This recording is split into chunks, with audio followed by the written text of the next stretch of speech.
think we all share a stitch language, so we might speak a different language, but stitching is universal and happens all over the world. So Stitching Together was working with Bridges for Communities, where we were working with refugee individuals and communities and drawing upon their expertise and their knowledge of stitch, but also sharing our own. My name is Yanet, and I am from Peru in South America.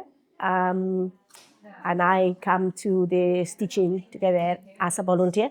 It's lovely because we make a community, we connect, sometimes we laugh, it's very lively. Sometimes we cry as well. It's lovely to have this safe space for women, and we need more of those actually. So I'm really quite blessed that I come to this sort of group and share with other women.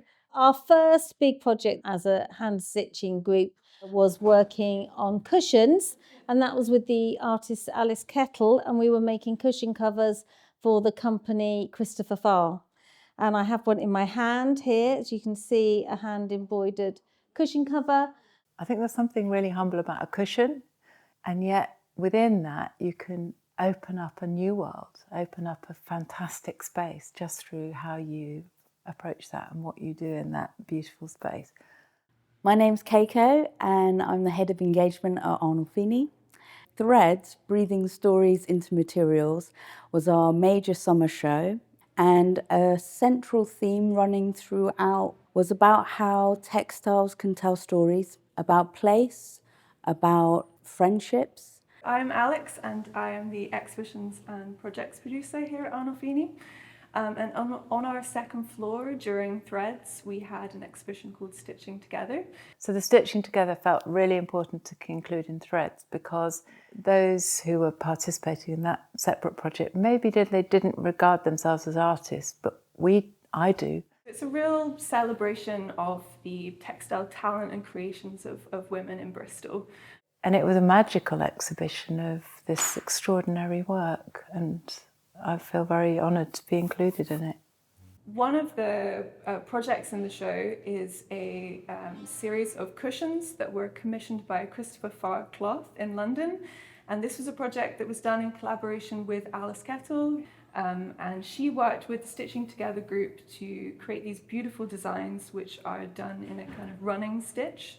There's such beautiful, colourful, joyful pieces. So whilst the story is encapsulated in this cushion, we heard the stories beyond, the bigger stories. So it gave an opportunity for us to be part of these much broader, deeper conversations, and that was really fantastic.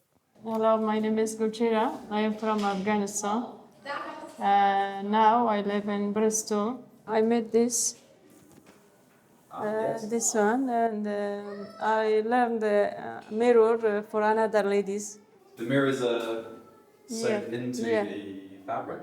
Wow. Yeah. And this buses. And again, you've got the mirrors on the bus. My daughter, in her 20s, gave up a very good job to go and work in Dunkirk, the refugee camp. And that was a period of time when Calais, the camps in northern France, were the kind of the epicenter of this kind of really shocking stories that were attached to that. So she went and set up her own small charity, aged 23, and she said to me, "Mum, this is all about families.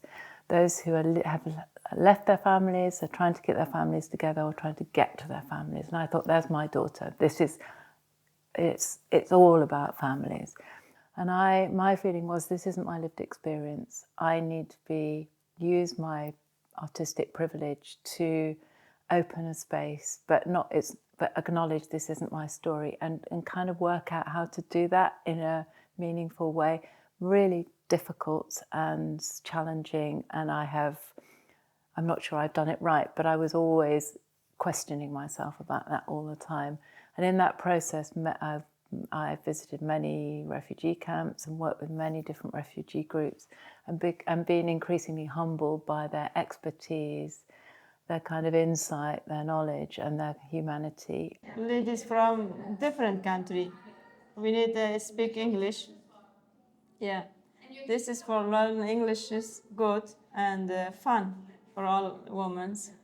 Last year we also worked together and made an embroidered cape together. So that was nice to have a shared object that we each contributed to. So every one of us, including volunteers, made something for that cape that we then exhibited in the Arnolfini. Even though you've got lots of different flowers, all the flowers are stitched differently and so intricately as well. And it's super colourful. You've got this black cape, but then you've got all these pops of colour. And yeah, it's a really kind of, I just think it's a very joyous, happy cape to wear. Everyone has a skill that they can share, so that is brilliant. I still need to learn to sew in the mirrors, which you are so good at. This piece is by Mina. She's part of the Stitching Together group. And this is a waistcoat that she made for her husband for their wedding. One of the techniques that they used is shisha, which is a technique where you use mirror and you embroider around it. And it's so technically difficult. And I'm just so impressed that she managed to embroider this many mirrors. No wonder it took her 6 months to make. It's incredible. We're all here together, we're getting to know each other. Through stitching we find out about our families, where people have come from, and the sort of journeys that we've all been on.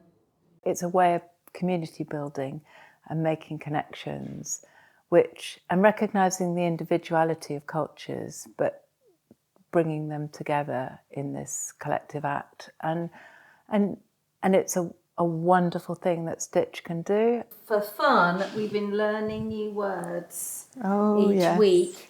And what's been very popular these last few weeks is gorgeous. And I also now know how to say gorgeous in Farsi. Do you? I do, which is jazz up. The rice bag is my favorite because I work so hard in this and I work with so many stitches in the design that the bag actually stands by itself. We're teaching each other all the time, which you can kind of see happening behind me now. So we're always sharing our skills and our way of doing it. I have one here if you want to see. Yeah, 100%, yeah. It's in my bag. Okay. That black bag, yeah. That one, yeah. Yeah. Just that one. Oh, I don't need this one. So yes, I've done some to give it away as well. So this is just a purse, and it's all handmade. And what I like the most of it is that it's recycled. It's just with pieces of, materials that you don't want for anything else's. I love these groups because we share skills, we teach what we know, but we also learn from other women. What you produce is always constructive. It's kind of making something more, making something beautiful out of what can be really difficult circumstances. So I think there's something that is essentially powerful and beautiful and affirming of human dignity. And I think that's what Stitching Together did. We all met together in that kind of common act.